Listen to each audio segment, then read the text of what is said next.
thanks so much for listening, guys. This is going to be an awesome episode. Today we have Kevin Price. We talk about some awesome experiences from him and moving through the the startup world and Trunk Club. Get some really great stories out of that. Get some really great content. It's going to be a great talk. I'm really excited about it. We're really excited to have Kevin here, and look forward to this episode. This was another thing that people told us when we were younger, before we sold, to really appreciate, is that the day you sell is not the best day at working at that startup.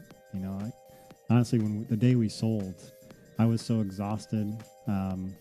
Brian, my boss, told me I had Teddy Ruxpin eye because my eye was closed. I was super stressed out. Oh my God. I was excited for the thing to close so I could go on vacation and take a break. I wasn't even celebrating. I was just thank God this is over, because it was a hell of a 2 months.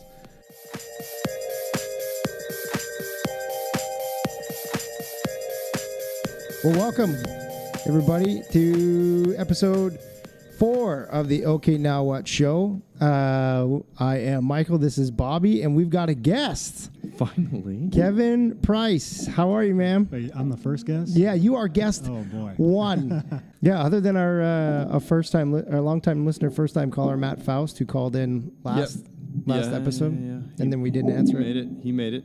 Yep. Yeah. Well, welcome, man. We appreciate you coming. Yeah. I don't know how we lead into a guest, but maybe some context here. Kevin is new to Austin and has a really incredible story. We've gotten to know Kevin and his wife over the last few months from when they first got here. Salt of the earth people, really great.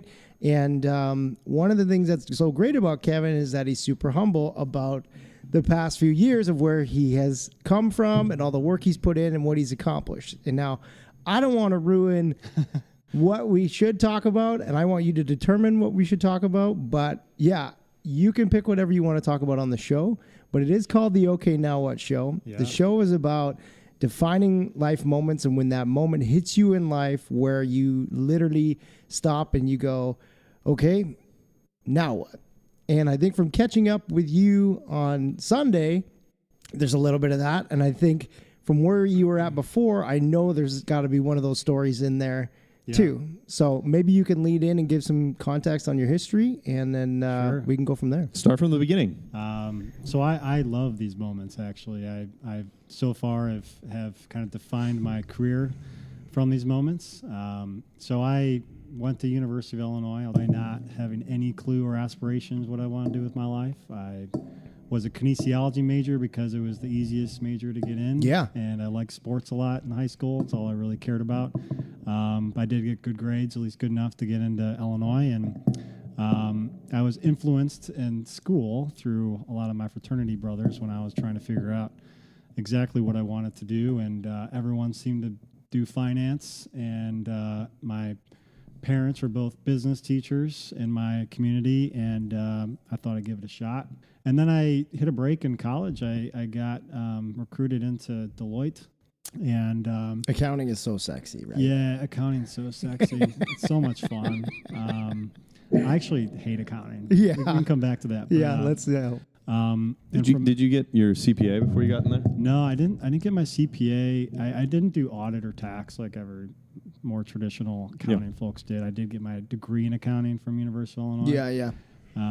But didn't get my CPA. I was in a financial advisory services practice. Okay. We were doing a bunch of different things, from valuation work to forensic accounting, which sounds super sexy, but it's not. It is. That's how they caught everybody in Enron, right? Yeah, sure. But the actual work is pretty brutal, I must say. Yeah. So I got this job at Deloitte. It was great. And, I wanted to get out of there after a couple of years, and just happened to pick up the phone one day when I got recruited into private equity. It's a firm called American Capital. Mm-hmm. They were based in D.C. and just getting started in Chicago. The guy who hired me ended up being my boss, and he was building a team of due diligence folks in Chicago. And I happened to just be interested in leaving Deloitte, and he seemed cool, so I joined that company. And that was a really awesome intersection in my career, because it was 2006 when I got recruited in. Mm-hmm. And if people remember 2006, it was a boom. Yeah, year, that's right. and Yeah, there was high a ton year. of, Yeah, ton of growth in the economy. yeah. And the firm I was at, American Capital, they were growing like gangbusters. And then 2007 hit when it started with the credit crunch. Yeah. And I like to tell people I was on a phone call before it was actually even a thing when I heard our deal team talk about how they couldn't syndicate some debt. I won't get into the details, but basically they said that something was happening out there and they didn't really know what, but they had to restructure this deal right after closing it. And then 2 weeks later, it ended up being officially this credit crunch. And I was still young, and to me that didn't really mean much, but everyone learned pretty quickly what that meant. It basically turned into the recession. No more job. No more. Well, eventually it was no more job. Yeah. But in between that moment and no more job was actually like probably the most valuable part of my career, because as the economy started to falter, our portfolio companies started to fall apart. And that's when the learning began for me. And being in your 20s, working in private equity, you really have no stake in the company. So I didn't feel like I was losing all sorts of financial value myself. I was just gaining all sorts of experience because we shifted from doing deals to helping our portfolio companies survive. So Yeah. I spent a ton of time with management, with companies, with our investment committee, just trying to sort things out. And things just kept getting worse and worse and worse. But I actually found out via Yahoo News that they were closing more offices one night. What? And, What? yeah, we were. You listen to read not Yahoo News? That's shocking. Well, back then, I mean, the other read thing's Yahoo shocking News. too, but you read Back Yahoo then, News. Yahoo was actually a thing that people read. Yeah. Prior to where they're at today. But yeah, we were actually, our crew was busy working one night. It was pretty late in the office. It's just ordered dinner, and it came up that American Capital was going to close 3 more offices, and we knew we were on the chopping block. And so we left and grabbed some beers and talked about what we thought was going to happen the next day, which ended up being what happened. So the next day, our boss from DC flew in, and we all saw him there, and he just pulled everyone in the entire office into a room and laid us all off.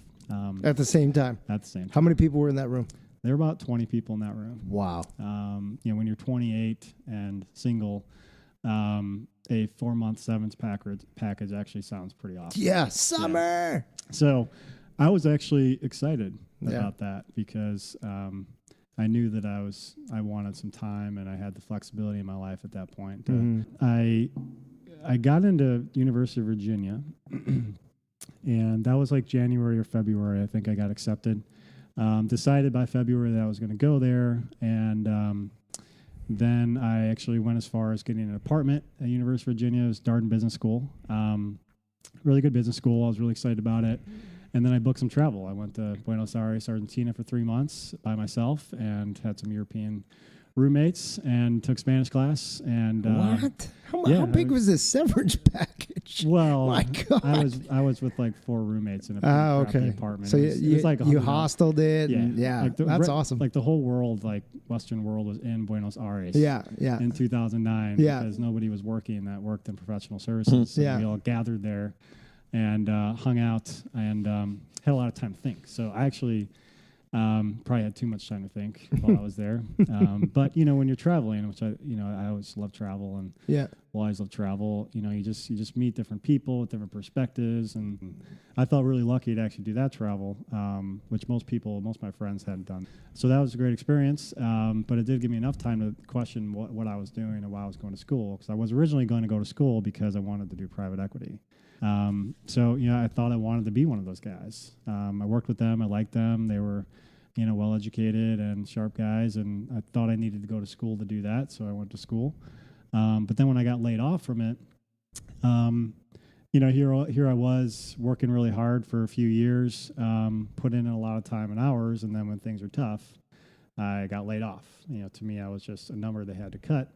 So I was pretty tainted from that experience. It was just very much out of my control, right? Like you feel like things are in your control if you work hard, and then everything's going to go well for you. But when the day comes and they have to make cuts, you're just one of 10 people literally in the room. You don't even get a direct conversation. You're just cut.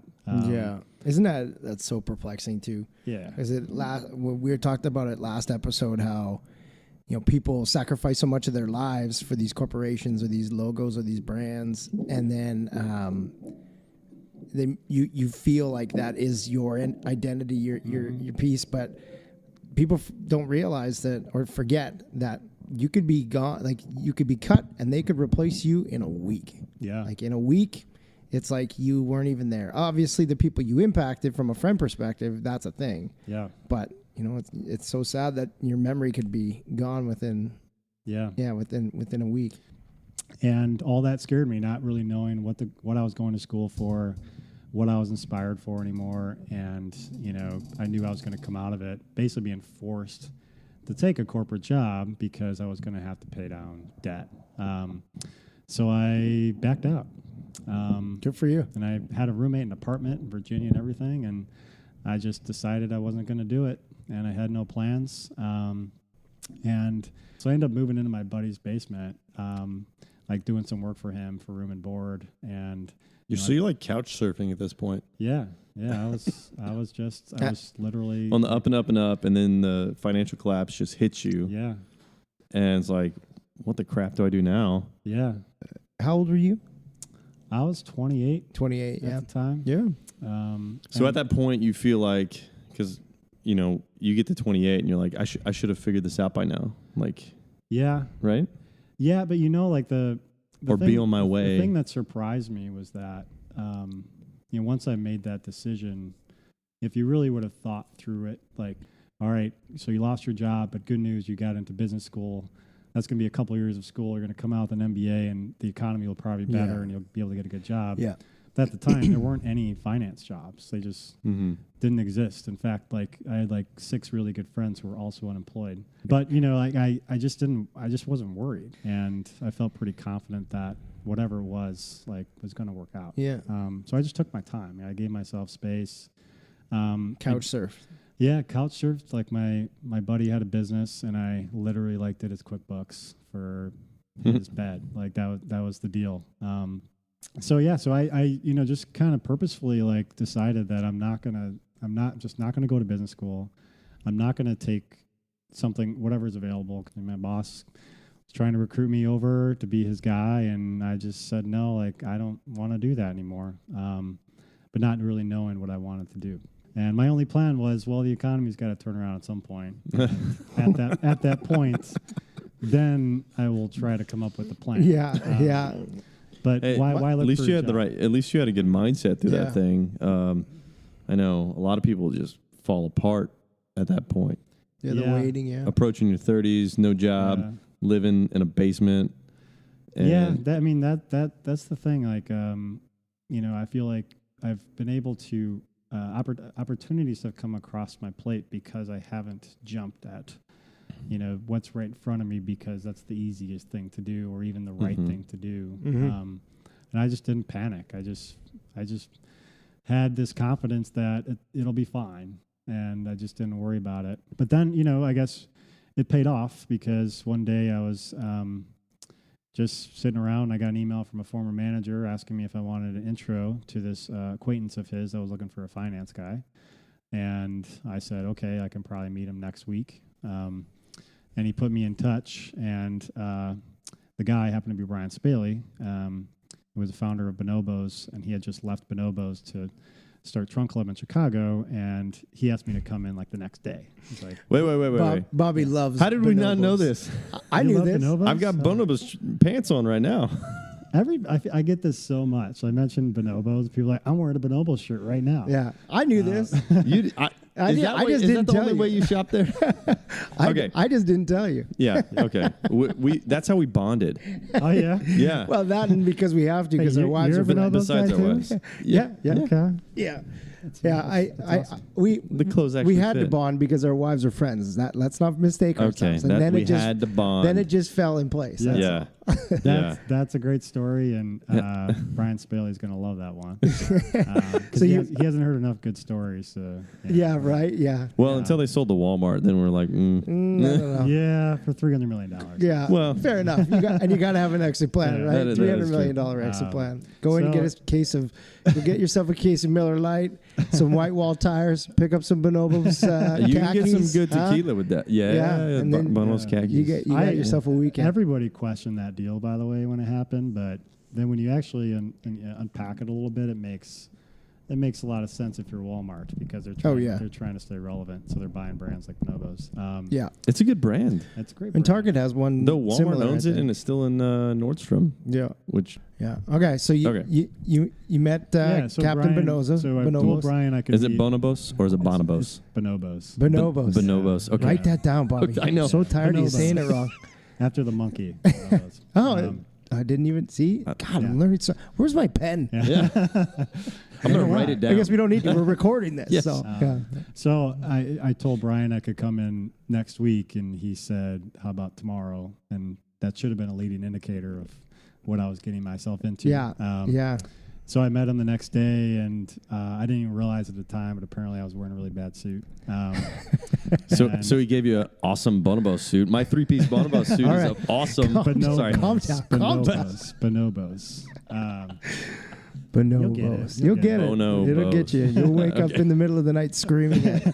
But at least you'll get it right. So I actually hadn't heard of Bonobos when I went into that interview, which when I think about it, ended up being pretty funny because I sat down with Brian and he was immediately judging me for my bad clothes. And I really had no context of startups. I never had an aspiration of working for a startup. Yeah. I was just there because he needed a finance person. And I was actually living across the street from the office at the time. Wow. Perfect. And he sits me down and he starts telling me his story.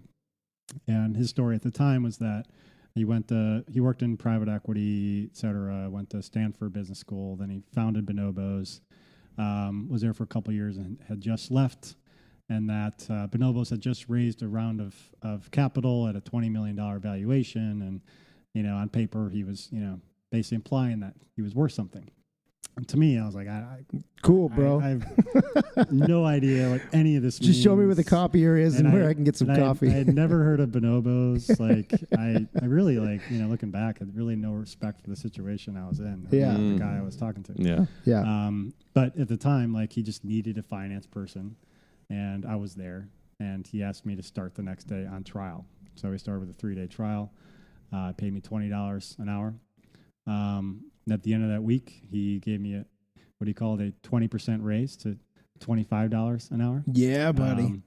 So, the way I thought about it was that $25 is more than zero. Yeah. This is more than I'm making right now. Than I was making. Good for you. And then that's how it all started. It's one of You those didn't say what company that was you're working for. Trunk Club. Yes. Yes. Sorry. So, and Brian was looking for a finance person, and I was there. And had no idea what I was getting myself into, and just started working. I mean, that was it. I really just kind of started figuring things out. I had a good experience from my private equity days with due diligence, and it turned into a big deal. We didn't really grow fast right away. The old model wasn't really growing or scaling. It was all these nodes and part-time stylists that worked in different cities, and they Skyped with their customers, and they placed their orders with our headquarters, and we had to fulfill the trunks, and it was a pretty bad process. But we re-engineered all that. We brought our sales team in-house. Then we had our model. So our model from there was hiring stylists, and for a long time, they were actually sourcing their own customers. And the rest of us were all there to support the sales team. And that was very much the culture for a long time. Nice. They were serving the customers, we were serving our sales team. And then it was a really important mentality for us all to have. And it went as deep as Brian cared as much about how much we were each selling in a given month, starting out, as much as he did actually carrying out your tasks of your actual role. So he wanted you to carry a sales quota? I had one, yeah. Really? Yeah, I never. So hit you it. were running, never hit and I never hit it. So then you had to give yourself the talk. You had to sit yourself down as the finance guy and tell yourself you weren't hitting quota. Yeah, it was bad. Looking in a mirror. It was bad. Every month we had this monthly all hands, from the beginning. Yeah. We had a monthly all hands. You put together a deck. Yeah. One of the slides would be all right, what's everyone's sales goal for this month? But the thing about being a salesperson at Trunk Club, that meant you were the stylist. So you had to have You good taste. you dress nice. Well, I do now. He does Okay. now, 8 but he years. just told you he showed up. 8 Oh, years that's at true. Trunk Club. You showed up with a baggy suit. Yeah, 8 years at Trunk Club. You better be a good dresser. Yeah, otherwise yeah. You don't probably know have a what you're whole closet full of doing. stuff. Enough ridicule, and eventually you'll start putting on the right clothes. But I was literally like recruiting my friends to come into Trunk Club, and I had to style them. So I was the one actually going to get the clothes, and Oh they were trying man, them on, and I was like giving them try this and advice and do this. Wow. It wasn't legit, but we made sales. And, Yeah, so but you know all right. what? That's startup culture. Yeah, Like it was the word now that gets tossed around is vaporware. Yeah, so all of us poor folks were, us functional folks were setting sales goals and missing them, and our sales numbers were really bad. And then we actually hired our first sales director. His name was Michael Barkin. He came from Tom James, the suit company, national kind of custom suits, and he was a real salesperson. And he came in and he sold like $40,000 in his first month. And he hired his first stylist to be on his team, and she sold $40,000. So all of a sudden we were at $100,000 of sales. And then Brian started selling too, and he was another $40,000 in sales. And all of a sudden that was our model. We just kept hiring really high quality salespeople that were really good salespeople, not just stylists. You could learn the styling. You had to be a really good salesperson and source people. And eventually we started doing things like Facebook advertising and testing that out. And that was pretty early on in 2010. That was still kind of a new thing. And we built from there. And then Brian started hitting the coast and telling the story. And that's when things really started to take off. We had a bunch of capital. We could actually build a real team. Yeah. Hired a COO later in that year. His name was Rob Chesney. He moved from San Francisco. He was an executive at eBay. He became the adult in the room and taught us all how to lead and build companies. We're hiring great salespeople, and the rest of us supporting the model and building technology around the service. And we really were a technology-enabled service, but we still were very sales and stylist-centric for a long time. And eventually in 2014, as we were raising a Series C. During that Series C process, Brian was really smart about this. He basically told me to take every conversation I can, talk to bankers, talk to accountants, talk to investors, talk to VCs, because he really wanted our data out there so everyone knew how well we were doing. Knowing that when you do that, things get around, and your strategic acquirers are going to hear about it. And that's exactly what happened. So we got a Series C term sheet, and it was actually a Friday night, and I was at a concert, and I got a text from Rob Chesney, the COO, saying he wanted to chat. And I texted back and said, why is Nordstrom finally want to buy us? And he texted back, and he's like, let's just chat tomorrow. And sure enough, like Nordstrom was planning to show up the following week. And they showed up with their executive team, like 3 Nordstrom brothers who are all like 6'5" Norwegian looking guys who are obviously obvious Nord. Wait, like, what? Were they dressed nice? They're Brian would not say that they were dressed nice, but they look just fine. So hang on, Nordstrom is owned by Norwegians.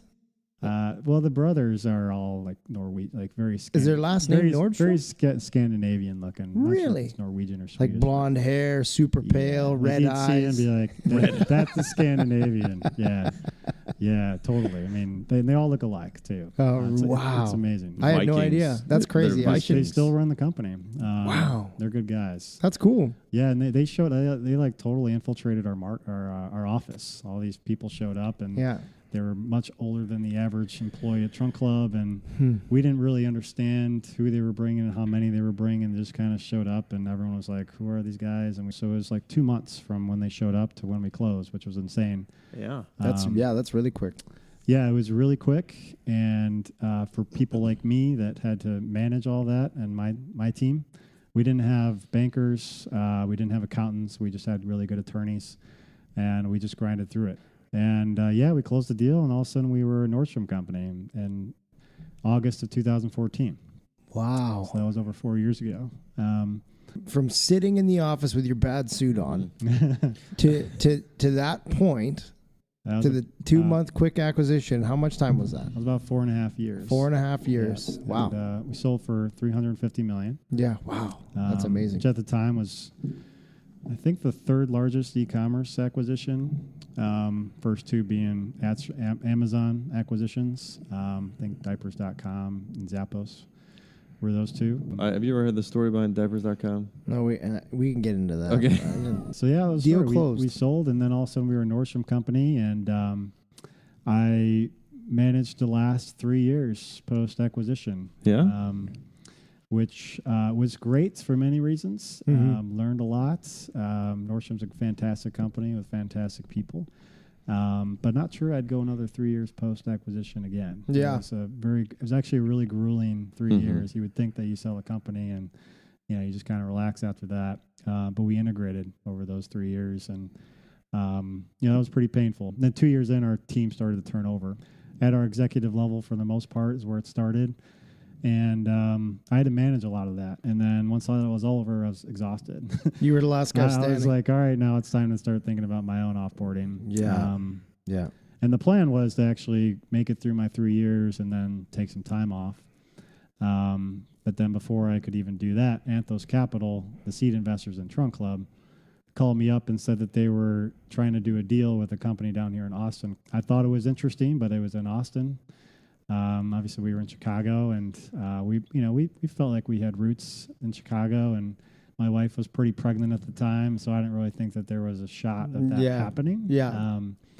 But Rachel was great about it. I just told her about it, and she said I should consider it. Sure.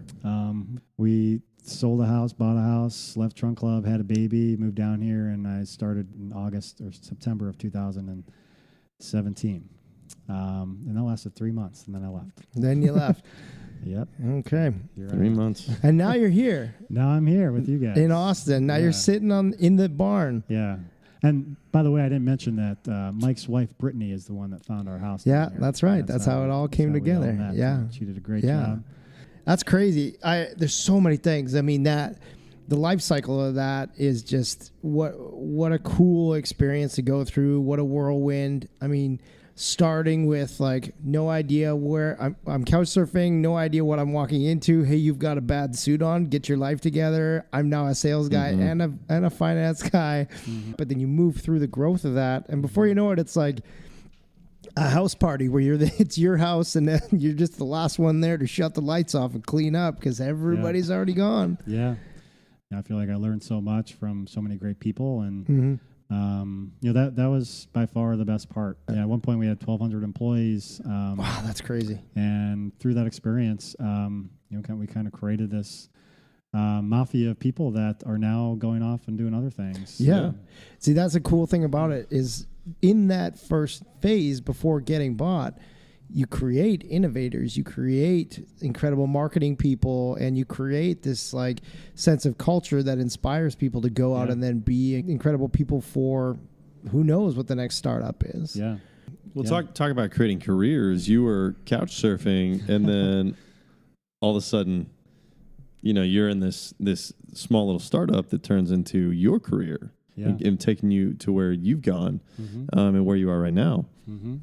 In that entire cycle, like, what was your favorite part?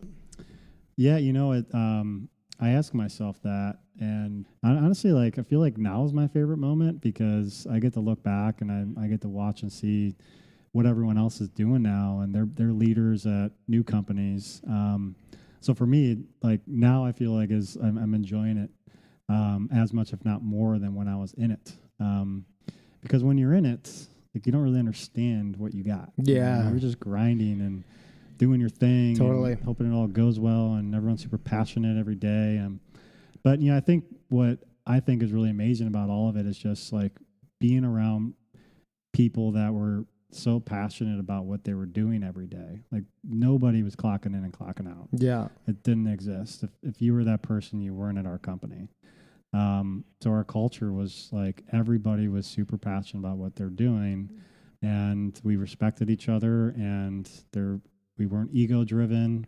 It was really about building this company, and that was a real thing for us. I think it's super rare. Even I think a lot of successful startups actually don't even have that. Like, I think our culture was pretty special. So if you could point to one thing that created the success in that company, would you say culture? Absolutely. Yeah. Yeah. And It sounds that way. That was said at the top, before any of us ever even understood what that meant and how that impacted companies. There's a lot of startups and companies just period that like to point to, we have the secret sauce with our procedures or processes, or we have the most amazing technology, or we have just great leadership, or we found the perfect talent for everything. They try to point to a lot of these things that are really a lot easier to control.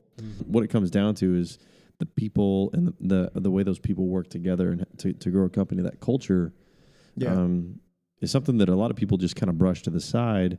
Everybody talks about it, obviously, but nobody really makes that their thing. And if you can't make that your thing, you're always going to struggle. Every single startup that's ever succeeded, it's been because of culture. Yeah. Period. Well, look at this entire, like, the life cycle of this company. Started with a small group, ended with a small group.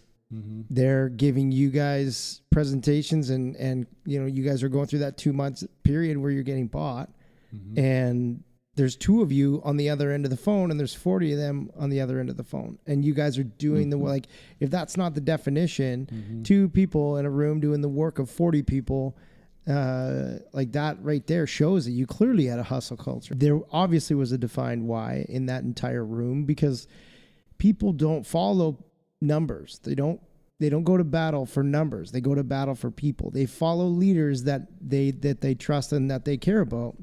And obviously you guys were incredible at presenting that why and what the company heartbeat was, because all of these people went to bat for you and they all carried through to that end. Yeah. And, I think for us looking back, and it's not something you totally understand when you're in it, but the amount of trust we had for each other, we were able to run with a really lean team, work really hard. Because we just trusted each other in their lanes to just get the job done and do a really great job at it. And, a lot of that was just the people we hired and the teams we built and the culture. Yeah. If people feel like they can trust you and then you can trust them, that autonomy you give them to go create and do and be whatever they want, then that right there, like, I will follow anyone into battle if I trust that they have my best interests at heart. Well, congratulations on all of that, man. I mean, that's a story. You want to find ironic though? Don't you see like the full cycle of this? Like, you're couch surfing again. Like you're literally there again. Yeah, and I mentioned this actually in the. I wouldn't say couch surfing.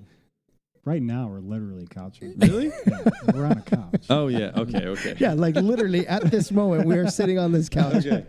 I mean, honestly, like I draw parallels right now to 2009 when I was in between jobs. Yeah. And, it's a very different scenario for me, right? Like I have a family and I have a daughter now. Yeah. So I'm spending my time with them and not at the bars with my friends. Yeah. But I'm giving myself space. I'm telling myself, like, you don't need to go jump after that first opportunity that comes up, as exciting as it might sound. Be very principled on your next thing and who you work with and what you do, and give myself some time to think about it and try new things and explore and just trust that it's going to work out. And it's harder to do than actually say, because it gets scary at times, right? It's like, okay, when does it look bad? Yeah. If I haven't worked for a year, People's perception is not relevant. I mean, look at it this way. Like, if you were to put it into context of like what you've done and what you're doing now, it's like, you're at that same place again where you're figuring it out, right? You don't just want to take a job for taking a job. And so that's, comparatively, that's the couch surfing. You doing your buddy's QuickBooks so that you could, stay at his place. In context now, like, that's investing in, consulting into people that are building a startup. It's the same thing. You're doing that work, something and something you're good at, to benefit someone else's opportunity. Like, it's the same context. You're there. It's just 10 years later. And look at the incredible things that came there. It presents itself. And I think patience is important in this moment, because if you try to force things, life will kick you right in the ass. Like, it will shove you down and make you, like, it's almost like that dog that you want to pet him, but he's going to bite you. You can't force it. Yeah. And the hard part is, coming off of Trunk Club there's this trunk club hangover effect, right? It's like we grew this company really fast and raised money and had a big outcome, and you leave that and you feel like you need to do it again. Yeah. And, you know, this is how I was thinking not that long ago. And okay, like what now? Like I got to go find the next thing. Like who would I need to talk to? And you know, it takes time. You said, okay, now what? Yeah. I said, okay, now what? And that's now where what? you're here, right? That's why we're so here. now it's like, okay. Yeah. So I now finally what? took that moment. And Yeah. I said, now what? Yeah. And said, like, now I don't have to do anything right now. Yeah. You know, like take time with my daughter and my wife who, you know, I haven't seen that much during the regular daily hours for a long time. And it's been really special being new here to Austin and having time to actually meet people and do things with the family and get to know this town without being entrenched in my next startup. But it's not everyone's instinct. It's really hard to say, like, no, I don't need to go do that again. Well, I mean, you kind of modeled it for yourself after, you know, the Great Recession coming out of the finance career, where you mentally could go to this place where you can just kind of just wait for that next thing. And, you know, you didn't do that after Trunk Club. You jumped on something. And I think now you're in a place again where you can get back to that place. Like Trunk Club, maybe once in a lifetime thing. But at the same time, there's a lot of great opportunities out there. Yeah. I mean, Michael and I have 1,000 great opportunities every other day. We text each other about these awesome ideas we have. Well, this is one of them. Mine are better. You're listening but to. Well, I'll tell you or what. we start a podcast. When we first sat down to do this stuff, it was just like all of these collective ideas that we just wanted to put down into something. But, you know, we've talked about it in bits and pieces when we produce content, but you know, stories like yours are exactly why we wanted to do something like this. The sitting in the office with the bad suit on, the four guys in a room trying to be fashion consultants that know nothing about, you know, that's just it. Yeah. Or that defining moment where, you know, you take a company to a Series C funding, and then $350 million later, you're sitting there going, where's my next Nordstrom going to come from? Right? And there is defining moments for all levels of people, no matter what. I guarantee there's people that are going to listen to this and go, you know, I never thought of that. Like, everybody thinks it's so great. You know, congratulations on selling your company. You know, easy street for you for the rest of your life. Hey, and then it's just like, no, man. Like I'm just like you. I've got to find something to do. Yeah, I've got to, whether it's a job or a new company or what. Yeah, and you know, this is another thing that people told us when we were younger before we sold to really appreciate is that the day you sell is not the best day at working at that startup. You know, like honestly, the day we sold, I was so exhausted.